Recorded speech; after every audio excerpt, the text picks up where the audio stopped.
These my dollars make it hurt.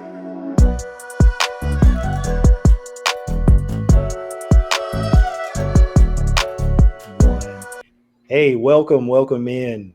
First time listeners, first time viewers, repeat listeners and viewers. For those of you who've been watching my guy, Kerry Stevenson, put in work on the fantasy side with all of his fantasy shows, the tier shows, DCP fantasy shows that he'd been doing over the last couple of weeks. I certainly watched them and used them, took a bunch of notes. I'm in a league with these guys, and I think it helped me in my draft. I mean, we're only one game into the season. Yeah, I won that game. I could go 1-16 from this point on, but it wouldn't be Kerry's fault. It would be pure roster mismanagement by me. If that were to happen, but I don't think that's going to happen. But anyway, yeah, I'm burying the lead. Deep cover fantasy, something that we've been wanting to do for a while. I think we always kind of had a fantasy element to our shows, but it needed its own platform. It needed to kind of stand separate and apart from the regular deep cover where we're kind of focusing on the Ravens and games and players and stuff like that, because it's packed with so much good information.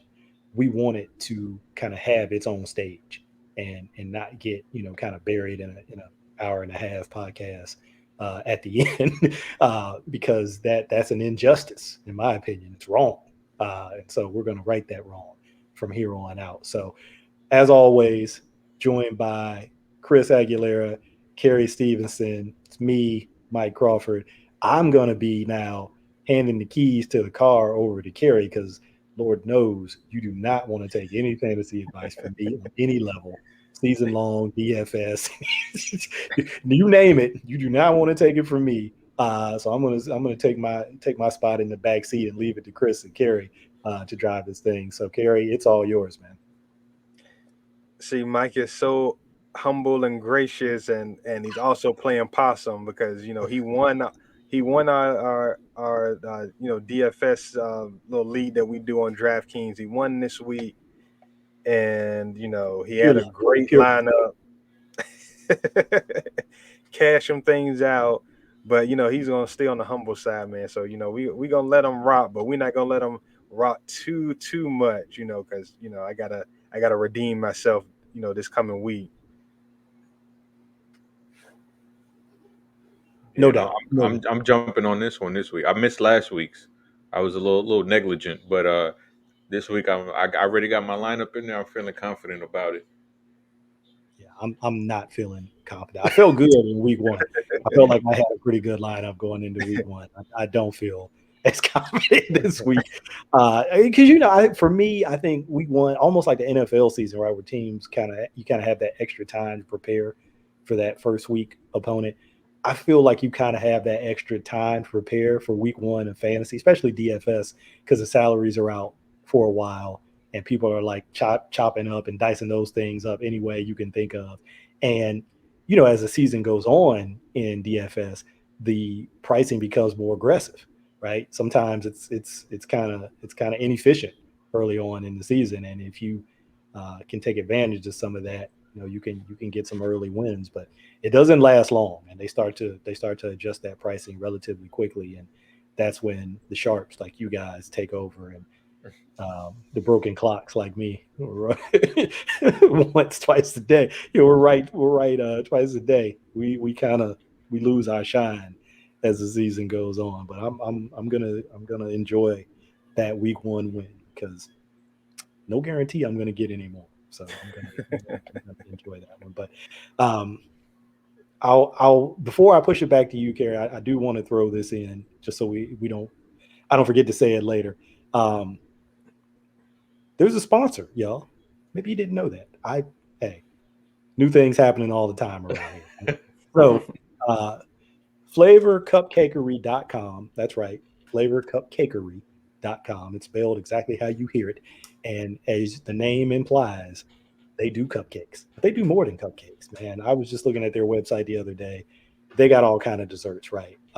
Obviously, they're cupcakes have to be good because they were the winners of season 4 of Cupcake Wars on the Food Network. So you got to be legit if you're winning that show. But man, they've got cookies, they've got pies, they've got brownies, They've got parfaits, French macaroons if you fancy.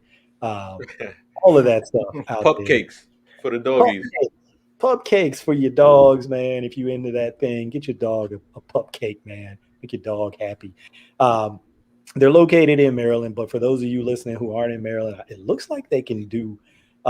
You can order online, and hey, go. You know what? Go to the website. Don't quote me on this that they ship out of state, but go to the website. But I know for those of us here in Maryland, um, you can even get delivery, man, through DoorDash, Uber Eats. You're in the delivery area, you can get them cupcakes right to your door, man. You ain't got to leave your house. So flavorcupcakery.com. Check them out. We appreciate them sponsoring, sort of our network, right? Two guys watching football, Cole Jackson, O-line, film breakdowns, the post game show that, he does with Adam B. And me and Denard doing the Fire Zone show, and of course my brothers Kerry and Chris doing Deep Cover, and now Deep Cover Fantasy. Man, there's a flagship going on out here. We That's right. appreciate her Cupcakery for partnering with us and providing that sponsorship. It's a beautiful thing. Yes. But Kerry, I'll start with you. Not just start with you. I'm so used to trying to drive. I'm not I'm giving you the keys and then I'm getting out the way. Where do you want to start this week, man, with fantasy? Where you want to go? Where are you taking us? Yeah. So the first thing I want to do is kind of go over maybe some week one kind of takeaways. Like I said, doing the tiers and all the different things I did. A lot of prep and a lot of time put into it. So it was nice to kind of actually have some games to look at and kind of be able to assess some things. And a couple things looking at week one, man, Kyler Murray, man, it could be special, man. This could be a historic season for him. And I got him a lot in best ball. Got him a couple times in redraft, not as much as I wanted to get him. And just looking at that first performance, man, I wish I could have got him more than I did. And he was somebody I prioritized. But you look at the pace at which they play so fast. They finally have the receivers to really go with that spread. He's a guy that can extend plays. Obviously he gives you that rushing production, but he's just so creative out there on the field. I mean, it really looks like he's like a point guard out there, just kind of distributing. So from every aspect of it, man, it's looking like he's going to put together a season for the books. He was pretty much well on his way to doing that last year before he got hurt, and they kind of had to rein some things back as far as him rushing, and that kind of threw them for a loop. But now with the weapons he has at his disposal now, it's looking scary out there, man, for him. So nice to kind of see that kind of develop. A couple other things. Damian Harris looked really good. For the Patriots, ran hard. Got 3 targets. Looking at that Patriots game, it's very clear like Mac Jones is not going to be able to move out of the way at all. Like if you get pressure in his face, that ball is coming out. I don't care if it's James White. I don't care if it's Ramondre Stevenson. You get pressure in his face, that ball is coming out and it's going to the bag. So there's some added little element of upside there with Damian Harris because, he's a guy that can, he was going to give you 18 carries a game, threat for that 100 yards. But, he's a guy that could get you 2-3 catches a game, if things break right. So one thing I'm looking at, another thing as far as week one takeaways, Jacksonville, man, they might be very, very bad, and we might see a lot of dropbacks for Trevor Lawrence. So, keep that on your back burner. If there is, uh, you know, deep in your rosters, if you can pick up a Marvin Jones if he didn't get drafted, or if you can, maybe buy low trade or something like that. Him, DJ Chark, Laviska Shenault, these guys might return value just off of volume because, like I said, it could be 40 plus attempts, a week with these guys the way they got smoked, with Houston. So You know, it may not be, you know, these big gains, a lot of touchdowns, but definitely could be some volume there to kind of cash in on. Another one of the big, huge fantasy questions going into this thing was Eckler going to get, you know, the goal line work? Because he, you know, he hadn't previously, but you know, he punched one in from 3 yards out, so that's a huge sign. It was kind of weird that he didn't get a target in that game. But you know we don't have to worry about that. You know he's going to get targeted in the passing game. That's kind of the staple of him. But for him to get that goal line work kind of takes his upside to a different level. So, you know, if you drafted Eckler, that's something to feel really good about. Also on the same team, Mike Williams getting those 12 targets and kind of getting a more diversified portfolio as far as the way they targeted him. You know, using him in the you know, position and you know going to him, you know, across the middle of the field and not just deep down the field. So seems like a guy that's going to be featured. So you know he's a guy that might return some value from you for you based on where you drafted him at. Antonio Gibson, you know, we was hoping he was going to get freed, and he definitely got freed. I mean, 25 of the 27 RB touch opportunities for Washington. You know, McKissick is still going to play on third down. Is still going to be that guy that's going to, they trust in pass protection, but, you know, Gibson is going to get his fair share of opportunities to run the ball, and he's going to get, you know, targeted out of the backfield. And then my last one, as far as takeaways, with the Bengals, Joe Mixon, strong start for him. That Minnesota defensive front, specifically the tackles, with, you know, our guy Michael Pierce there, Dalvin Tomlinson, and you know, getting Sheldon Richardson back. You know, with Tomlinson and Pierce specifically, running up the middle, man, is you know, that's tough. You know, with those two guys, and you know, this is a offensive line that's been much maligned, but you know, the way they were able to you know, control it, and for him to be able to run as effectively and as many times as he did, um, looks good for the rest of the season for them. You know, um, if they can do that against that front, you know, that I think that spells some success going forward with that group. So, you know, definitely if you drafted Mixon, you feel good, really good week one. So I'll throw it to you guys to see if there's anything that you noticed from week one, anybody that you drafted that you feel better about, worse about, you know, however, you know, just take it wherever you want to take it. Hey Chris, I'll defer to you, man. You you're gonna be better qualified than me. Well, someone I didn't draft this guy anywhere, but someone I was really impressed by was Jalen Hurts. Just the way he had command of that offense, and some of the throws he was making were just ridiculous. And you know, even outside of the throws, just more nuanced things, and just his movement within the pocket and feeling it, and just being able to get out of the way of some pass rushers. I granted it was against the Falcons, but they were on the road, and that's never an easy place to, you know, start off the season as far as inside a dome playing at their place, and you have a really young offense. But he really impressed me with his play a ton. And then another quarterback that impressed me was Matt Stafford. Now he was someone who I was really excited to see him in this offense, because we've seen him run by Jared Goff, and he's had some fantasy success in the past. But Jared Goff, he isn't Matthew Stafford. And Matthew Stafford, you saw how this offense works with a top shelf quarterback. And you know, I think a lot of people kind of forget how good Matthew Stafford is because of those years with the Lions. But he showed on Sunday night that, you know, he's not just your run of the mill guy who can hold the fort down and run the offense. He can take control, and he can take it to a next level. Yeah, he you know, he kind of got some negative nicknames out there. It's funny though. It's one it always sticks in my mind. Stat Pafford out there, just kind of, you know, loading up the stat book. but the wins maybe not coming quite as frequently. But now he's out there getting some of that Sean McVay magic dust sprinkled on top of him. Uh, and he's got a really really solid group of receivers: Cooper Kupp, Robert Woods, Van Jefferson doing some things out there, right?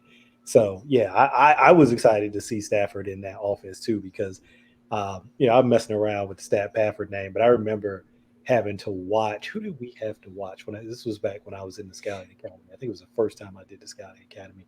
It was one of the Lions wide receivers. It wasn't like a name that people would probably recognize. He was maybe like a third, like a wide receiver three, or even a wide Josh receiver. Reynolds.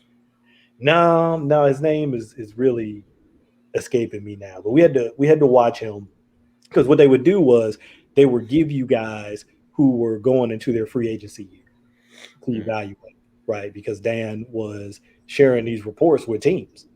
And so, obviously it's helping us because we're getting feedback from him and he's helping us learn how to write scouting reports and how to evaluate. But it's another resource for teams. I mean, look, you can say, well, hey, why would teams, turn to these, randos out there writing scouting reports? But it's another set of eyes. It's another perspective. And they've got obviously crazy workloads with everything that they have to do. And so, hey, maybe this is another resource for him. Because he told me that he was like, I remember reading it on the website, when I first signed up, and I was like, yeah, whatever, that's marketing. He was like, nah, man. He's like, I'll show you some of the emails. He said, we share this stuff with teams and they read them. But I did all of that stalling to see if I could remember his name. Jones, TJ Jones. There we go.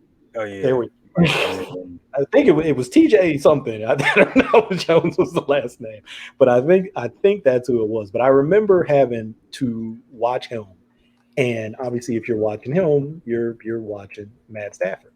And I'd seen Stafford play before. I mean, this was TJ Jones. That's him. He'd been in the league obviously for a number of years at that point in time. I think I was watching him 2017, 2018, something like that. And I'm like, man, this dude can make all the throws, like literally all the throws. And some of the throws that he made were like, how people like go crazy over like the Pat Mahomes stuff. Stafford was doing all of that stuff. Like he was no looking. He was throwing from, like the opposite hash, from one hash to the opposite numbers, just darts all over the place, off balance, off platform, dude, all in his face. So I really was excited. This is a very long-winded way of me saying I was really excited to see him get in an offense, with a mind like Sean McVay. And it looked good. I think for those of us who watched the game, and it looked good. Just in terms of a player for me, this is, not breaking any news here. Obviously, everybody knows this guy, but Antonio Brown. I was, and I'm not just saying it because I drafted him, but I was interested to see what Antonio Brown we would get, right? I think you saw him start to contribute more in that offense in the second half of the season. They started throwing the ball more in the second half of the season over what they did in the first half of the season. And he started to contribute a little bit more. And then I was like, okay, you think back to the beginning of last season for Tampa Bay, and they had injuries. Godwin wasn't around. I think Mike Evans came into the season kind of nursing some offseason injuries. Obviously, Tom Brady being new in the offense. A number of different things going on. And then I said, okay, now this year they're coming in with none of that, right? None of that. Guys not coming in nursing, different guys with different injuries, but not those core guys. Antonio Brown having that full off season with Brady, and I was like, this could be something. Having that kind of full opportunity to work and get fully comfortable with the offense, and it sure looked good in that first game against the Cowboys. Now it's the Cowboys. People will say their secondary is probably going to make a lot of people look good, but we'll see how that goes. But he was a guy who I just was excited to see, which version of him we were going to get, because I think we all know what he's been in the past. And I'm not saying that he gets back to that. I don't know that he gets back to that because he was the guy in the league for a couple of years there at wide receiver. So I'm not saying he gets back to that, but He could be a really nice option. I guess he's a third option in that team. Yeah, Third or but fourth. he's looking like Brady's favorite, and that's a guy that Brady wanted there. That's a guy that Brady housed, last year. So Literally. and even going back to New England, Brady wanted him in New England, and Brady, the one game that they played in, I think it was against the Dolphins. Brady made sure that he gave him plenty of targets in Yeah. there, and they say that Antonio Brown needed knee surgery for the past 3 years, and he finally got it this offseason. So now he's feeling like he's 100%. All the training camp, that's all people were saying is how good he looked. And week one, he did not disappoint. He looked like the Pittsburgh Antonio Brown. So yeah, he's definitely one of those guys that I feel like he can be someone who surprises because his ADP was way later than Evans and Godwin, and he might be the number one option when it's all said and done. I hope he is. Selfishly. But Kerry, I'll throw it back to you. That was all I had. Yep. So we got a new segment that we're working on, and it's based off of who our crush is. We take you back to your school days. Who you crushing on. So we're gonna do that in the fantasy world. What guys are we crushing on? I'm probably gonna slant this more to a DFS kind of space this week, just because it's so new, and there's so much going on. Like it's you like that kid in the candy store. You can't like focus on just one thing. So this week I'm gonna drop a crush on you guys, and you let me know what you think from DFS perspective. And a Zeke Elliott. Zeke Elliott got crushed a lot by people, um, with the whole Tampa Bay situation, with the usage there. But I always kind of go back when I see these situations, and I think about, I forget which year it was, but the Patriots have been running the ball well all season, and they go to Minnesota to play the Vikings, and this was when the Vikings had that Williams Wall, uh, defensive tackle Kevin Williams, and I forgot the other guy's first name, but these two big guys, they were locking up that interior, and in true Belichick fashion, you know, he didn't try to put strength on strength. He attacked the weakness. So they threw it like 50 something times in that game, I believe. They didn't bother to try to even challenge that wall. And so, you know, I think Dallas took a page out of that book, and just decided, hey, this front is monstrous. We're not going to try to just keep banging our heads up against a wall. We're going to throw the ball, especially when you have Dak and the weapons that they have. And then with Zach Martin being out for that game, it didn't make a lot of sense. But you saw a lot of people saying, you know why did they throw the ball so much, or should have run the ball more? But I mean, they gave themselves the best chance to win by, staying away from that Tampa Bay stream. But now, when you look at it, you fast forward to this week, they're playing the Chargers, who are coached by Brad Staley. I'm sorry, Brandon Staley. He was the coordinator with the Rams last year, and he was another one of those coordinators that, hey, they're going to play the run on the way to the quarterback. They're focusing on stopping the pass. They're going to play a lot of sub package. That's their focus. So a game that's over 50-point total, and clearly playing against a defense that's going to be more inclined to try to stop the pass and stop the run. Zeke was still in on 80 something percent of the snaps. I think he ran a route on maybe, I want to say 70%, something like that. He ran quite a bit of routes. So, he was out there on passing downs.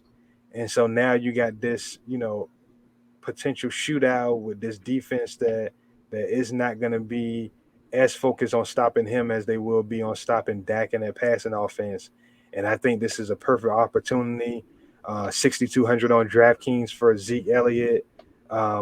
This is a perfect opportunity to fire him up and, try to cash in on the people that might be scared to play him based off of, last week's performance. So I'll let you guys go and, let me know who your crushes is. It doesn't have to be DFS. It could be, redraft or any kind of way you want to go about it. But, like I said, you can go anywhere you want to go with it. Yeah, I'm. It's interesting that you said Dallas. You brought up Zeke because I have a little stack in DFS, just a little peek behind the curtain for you guys. I actually have Dak, Zeke, and CD in my lineup this week because I like you said that point total is going to be insane against Justin Herbert, who we just saw throw for a gang of yards. So I feel like with Zeke and Dak and CD, even Amari Cooper, it seems like a good play. And I think sneaky good play might be one of their tight ends too, because Yeah. Michael Gallup down, you can get one of those two tight ends and get them for cheap because everybody's sleeping on it. Everybody's looking at Cedric Wilson, but I think the sneaky play might be one of the tight ends. Hey, for me, I'll keep it on the DFS side. And again, not because I have this guy on my team in the Yahoo Fantasy League, but I do. People are gonna say, look, there's a pattern going on here with this guy. Whenever he talks, he's talking about guys that are on his team. It's just working out that way this week. Chris Carson. Chris Carson is a guy I like this week. The Titans run defense, no bueno. No bueno. And you can even look back to the Cardinals game, and the Cardinals not known being a big rushing team. I think they kind of split carries between Chase Edmonds and I don't know who their other guy. I forget who their other guy. James Conner. There you go, James Conner. Yeah, but I think both of them had over 50 yards, so they went for like a $136 total. Just with just like I said, they're not a huge rushing team in terms of running back, but Chris Carson is going to get carries. We know that. I think he went 16 for 91 against the Colts. He even got like three catches. Well, 3 targets. I don't know if he caught all 3 of them or not. But so just I like the matchup. I like his opportunity, and I think I saw a story that Rashad Penny is going to be out for like 2 weeks now. Yeah. Something like that. And so, I don't know that there's a whole lot else there to kind of siphon touches away from Chris Carson. I guess there's DJ Dallas. Oh, they have Alex Collins too. Oh, the Irish dancer. Okay. Irish dancer. I remember I was all in, man, on Alex Collins when he had that one season with the Ravens. I was all in. Turned out to be fool's gold for me, but He was pushing piles and pushing weight. little did we know. But you wrap your car around a tree, and a lot of things can come to light. But yeah, I like Chris Carson this week, and so that'd be my crush. Nice. So where I want to take it now is who's your contrarian, and this is going to be DFS. Who's your kind of contrarian play this week? I'll start for me personally. I'm looking at Tua in that game with Buffalo. It's like a 47-point total, but I think it probably should be higher. I think it's one of those situations where the Bills kind of had a down week, and people may try to lowball them a bit. But I'm gonna try to be aggressive with these situations where these teams start off slow. I still think Buffalo is gonna be a team that's gonna throw it a lot, put up a lot of points. But what I like about Tua is with the Dolphins kind of RB situation, they're kind of cycling in 3 guys. The offensive line isn't really gelled or have the talent to kind of impose themselves in the running game. So I think a lot is kind of going to fall on Tua. I think he had like 4 rushing attempts last week. I think you will start to see that kind of creep up. And then they're getting Will Fuller back in the mix this week after that 1-game suspension. Jalen Waddle, I don't know if you guys watched. He looked excellent in that game, man. So Juice, serious juice. yes, serious juice. Yeah, I mean he looks legitimate. So you got him. You stick Will Fuller out there. They still got Devontae Parker. It could be some fireworks in that game, man. So um, obviously Josh Allen would be the more popular guy as far as quarterbacks in that game. Um, but I think you can do some interesting things around that game. If you can full on game stack that, you can go, maybe Tua, Waddle, and maybe Fuller or something like that, and then come back on the Buffalo side and get Stephon Diggs, and their secondary receivers are pretty cheap on DraftKings this week. I think Emmanuel Sanders is like 4,000. Um, Beasley is always, pretty cheap, and he's a guy that's going to get a ton of targets. So, that would be my contrarian. Well, one of my contrarian picks would be Tua, and you can stack them up pretty cheap, and then do some aggressive things around that. So I'll kick it over to you first, Mike. Let the people know who they can throw out there as a contrarian piece to their lineups this week.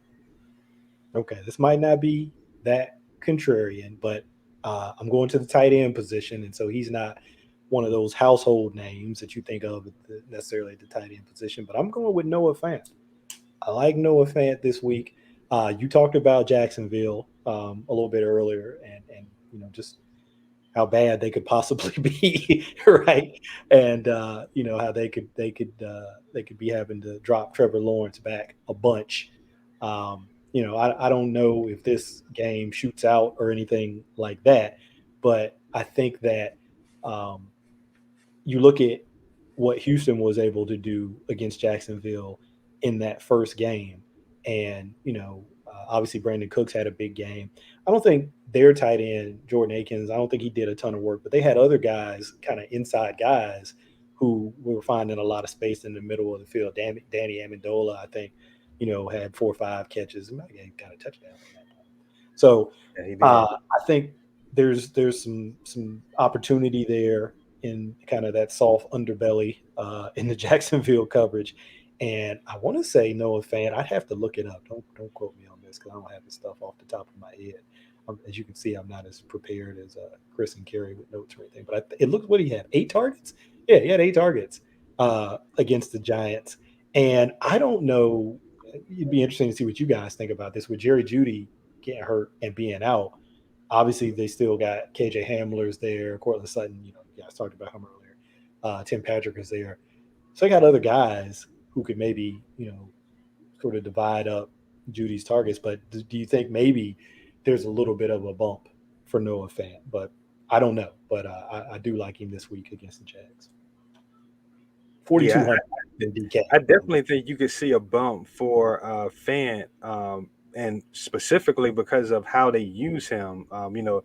They were using him strictly in line a lot last year, but now they've done a little bit more to split him out to get him, in different kind of matchups, and he operates in that part of the field that we know Teddy likes to operate in, that short to intermediate area.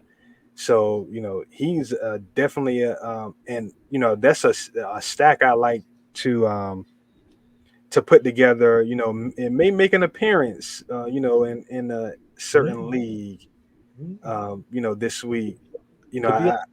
I like the idea of a Teddy, Noah Fant, Tim Patrick, or KJ Hamler kind of stack.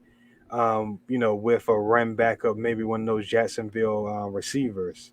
So, yeah, Fan is definitely a guy I feel like could absorb some of that Jerry Jeudy role.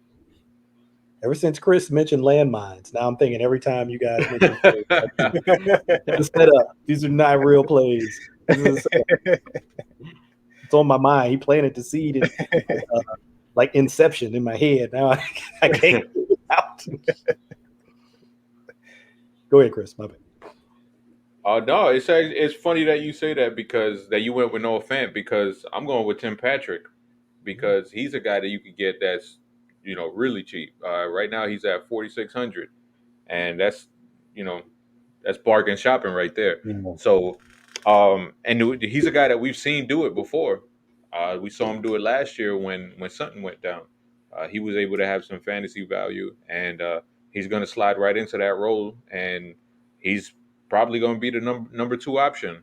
And the way we saw Teddy slinging the ball the other night, he's we could definitely see some big stuff from Tim Patrick going forward until Jerry Judy comes back. Yeah, definitely. Especially, forgot who had the stat, but I think Jacksonville has gone like 15 or 16 straight games, giving up 24, at least 24 points. That's just insane. And the other day, after Jerry Judy got hurt, Patrick had 4 targets and 4 catches. So Yeah, that's we know Teddy likes efficiency. So Teddy will keep peppering you if you can definitely come down with that ball. for sure. Yeah, definitely. Yeah, but then also, what I wanted to hit you guys on is just from just kind of do a temperature check as far as your redraft teams. I'm in well between redraft and dynasty, I'm in 8 leagues. Hmm. Uh, you know, went 6-2. Feel pretty good about a lot of my teams. I think the one team that I don't feel as great about is more or less because I don't know where to kind of take this team. I'm kind of in the middle of um, like it's a good team, it's a playoff team, but it's like it's not a front running team and it's not really a bad team either. So it's kind of like just trying to navigate through that. I'm somebody that just likes to have a clear path as far as what I'm doing in every league I'm in. So just overall thoughts on some of your teams and maybe some players that kind of will kind of make or break your teams. You feel like I'll start because I can be quick because I've only got one team. I'm in one redraft league. I got one team, and it's with you guys. It's the same league. I got absolutely curb stomped in last week. Was able to win in week one, so I felt pretty good about that. Week two, not off to as good of a start. I just looked. I actually haven't been paying attention. Uh, Running up against somebody that has Sterling Shepard. So they already got a nice little 17 points up there on the board with the game. I think he's got 9 catches for 94 yards. So he's off to good little start there. And I probably should have been paying more attention to my lineup because I had J.D. McKissick on my bench. He's got a nice little 17-point night going on so far. So that was bad. Uh, but we still got all of the Sunday games and the Monday night football game to come. But it looks like a pretty even matchup this week with who I'm facing off with, at least in terms of projected and stuff like that. So we'll see how it goes. Man, this is a tough one for me too because Lamar Jackson is their quarterback. I don't want to root against Lamar. I don't want to do that. That's it. That's all I got, Chris. As far as my teams, I'm in 4 leagues. I can't do 8. If I did 8, oh my goodness, I pulled my hair out. So props to you, Kerry. I can't do that. But I'm in 4 leagues and I went 3-1 this week. I'm feeling confident in my teams. 2 of those have Dak as the quarterback. So where Dak goes, I go pretty much. I got a lot of money riding on Dak, so I'm confident in him. And one of the late round picks that I liked, and I didn't think I was going to like it as much, but after week one, I'm really feeling it was Jamal Williams. He was a guy I was able to get really yeah, really late in drafts, and as far as the reports that you read throughout training camp, you can just tell this coaching staff they love him, they love his personality, they love what he could bring, and that's what we saw in Green Bay. In Green Bay, he was a guy where people would get upset because it's like, no, we want Aaron Jones to get all the touches, not Jamal Williams. But he was talented enough to go in there and maximize his touches. And we saw that happen the other day where he was able to carve out a nice role between he and DeAndre Swift. And I think that's a guy who we could look back on when the season's finished. And DeAndre Swift, he's never been a guy who could stay healthy going back to Georgia, and he came into this year with some health concerns too. So he's a guy we could look back and we could say, oh wow, he's in a crappy offense, but he's one of those guys, kind of like James Robinson last year, who could really elevate teams to a next level, especially with a DeAndre Swift injury. Yeah, definitely. And what I like the most about him, looking at this past week, he got a lot of touches and a lot less snaps than what DeAndre Swift plays. So like you said, the coaches love him, and that's clear because when he's in there, they're getting him the ball. And he got it as far as carries, and he got plenty of targets too. That's a offense that doesn't really have a lot of receiver right now. So it's going to be a lot of targets to the RB, targets to the tight end because they just don't have. Oh, sorry about that. What's going on there? So they just don't have anybody they can count on that receiver. So he's a guy that you can really count on. Tyrell Williams, he's on the concussion protocol. Yeah. Yep. So that's a guy that you were able to take late, and especially if you were in a situation where you went 0 RB or you went anchor RB and you needed to kind of piece together that RB2. Well, hell, you got your RB2 right out the gate. So, and like you said, especially if something happens with Swift, that vaults him way up. So yeah, definitely an interesting guy. I mean, that's really what you're shooting for. If you have the kind of approach that I had going into a lot of these drafts, is just try to hammer wide receiver, and just hope you can hit on a guy like that. And for me, I'll look at the same lead that the three of us are in, and just looking at my team, and I think a swing spot for me is going to be that tight end spot, man. At the tight end, that middle of tight end is just awful right now. The guys that you had some kind of thoughts of maybe upside for, it just looks rough early on, man. Gesicki is playing with like three other tight ends.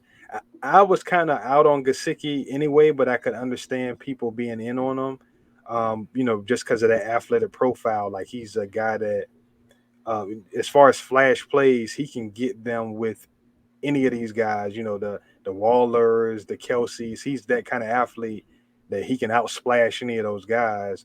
But 2 targets in a game, and they're using like 3 different tight ends. That's a no-go. Anthony Firkser with the Titans. He's not really going to play an inline role, going to be more of a slot guy. His role pretty much isn't going to change from last year. So not really a guy you can trust. So, if you're somebody that didn't draft an elite tight end, unfortunately for me, I didn't in that league. Just churn them out, man. Just, when you see a target share at 20 or whatever it is, just go snap them up, man. Get the, the Tyler Conklins, going back to Jacksonville, James O'Shaughnessy. Like I said, they're probably going to be throwing a lot. He had like 8 targets, and, he's a guy that has, decent athletic profile. That's another guy you need to be jumping on.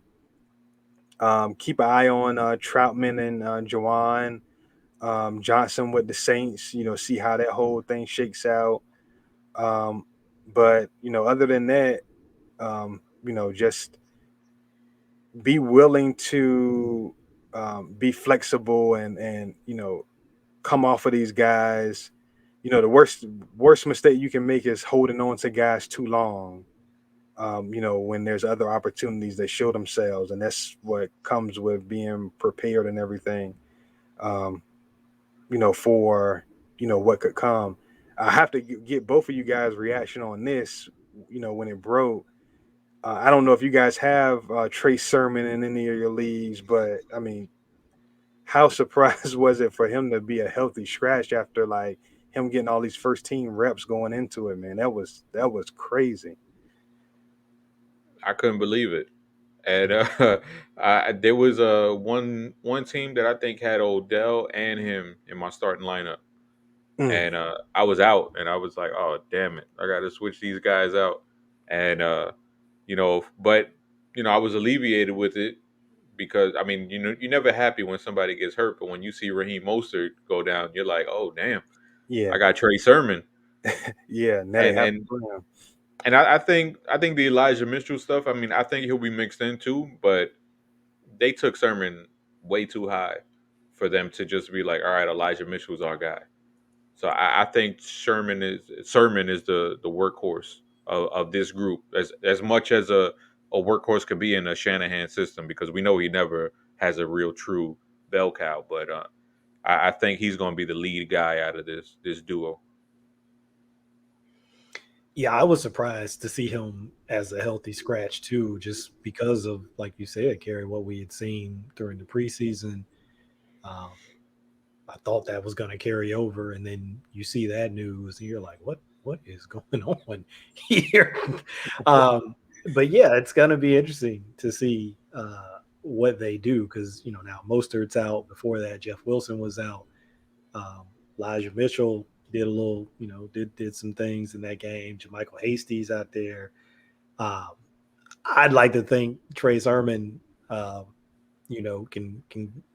be cream sort of rise to the top situation of those three guys, but he just needs those opportunities. And before it was like, well, is he going to get them? But now he's got a clearer path to those opportunities now for sure.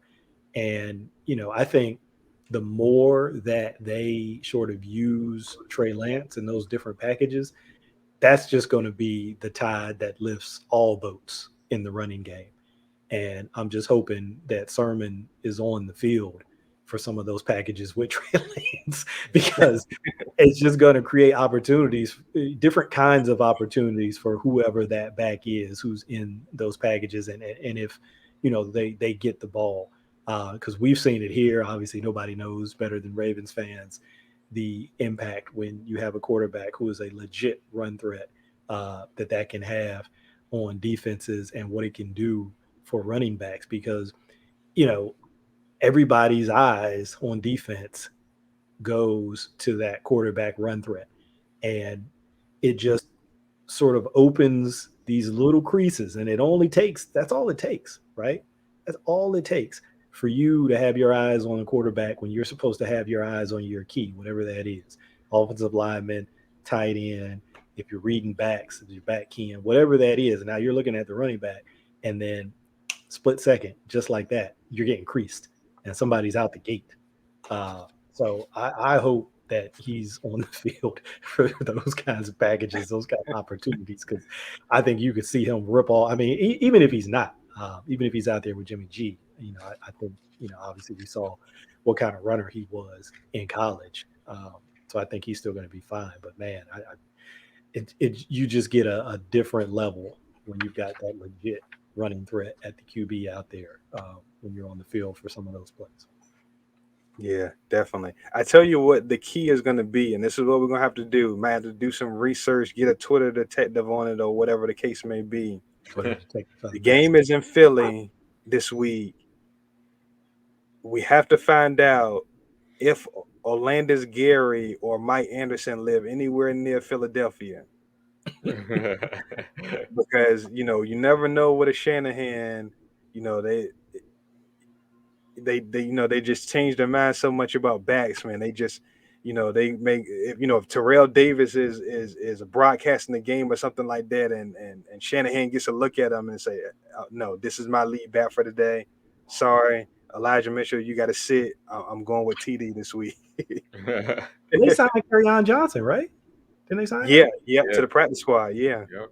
You don't know. Like you say, he just wants a stable of dudes, And then Watch the winner be Kyle Juszczyk.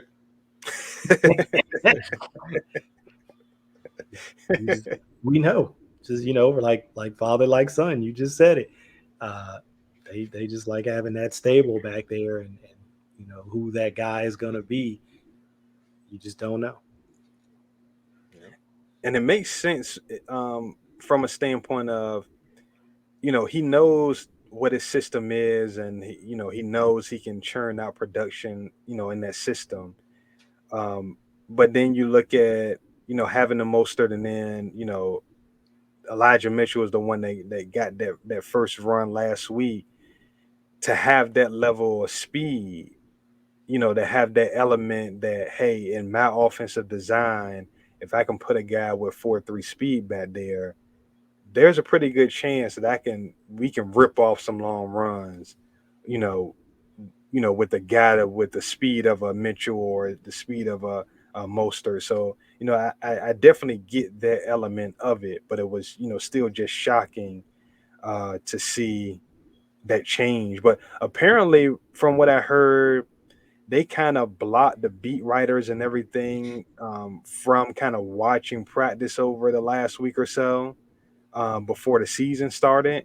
I think Evan Silva had this with Establish the Run, and they kind of blocked those guys out, so the beat writers had no clue that these shifts were being made, with their personnel, because um, Trent Sherfield played a lot at receiver over Brandon Ayuk. I guess Brandon Ayuk is still kind of getting over this injury, so they made that pretty much like this timeshare situation.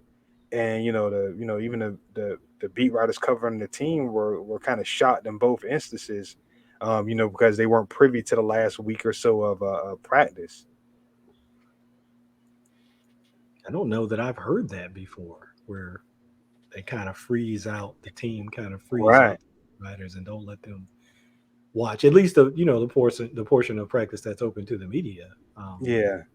That's a little unusual, but I guess he's trying to keep it close to the vest, I guess. And they're saying that the IU stuff wasn't even on about the injury that much. It was about him having to quote unquote be act like a pro. So Wow. that might have been some disciplinarian stuff right there, Yeah. because I mean, when we've seen that happen with another guy, Dante Pettis, where he looked like he Yeah. had some promise, and he got into that Shanahan doghouse, and now I think he's on the Giants now, probably like Yeah. the fourth or fifth receiver. So we know that Shanahan doghouse is not an easy thing to get out of. Yeah. For sure. Hmm.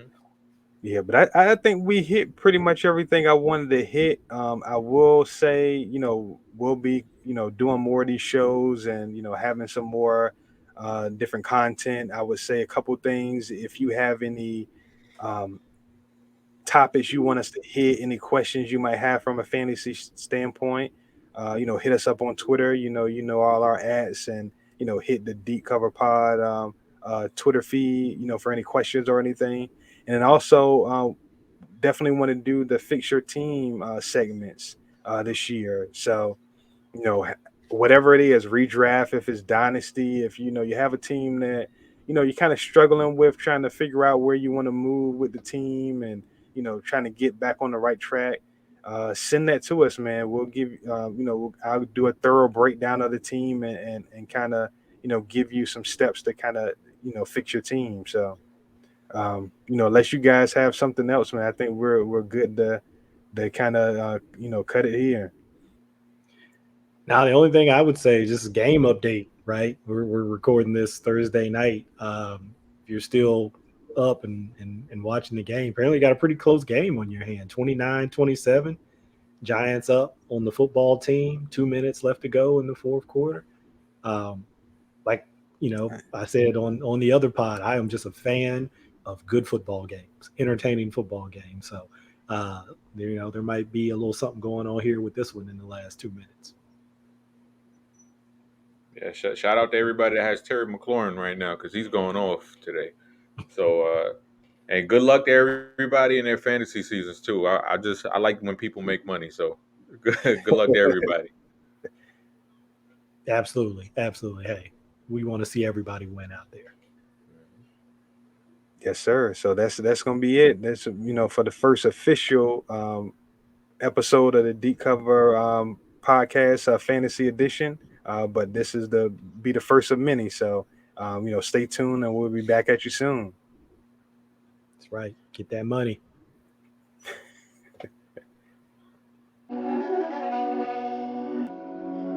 These my dance make it hurt.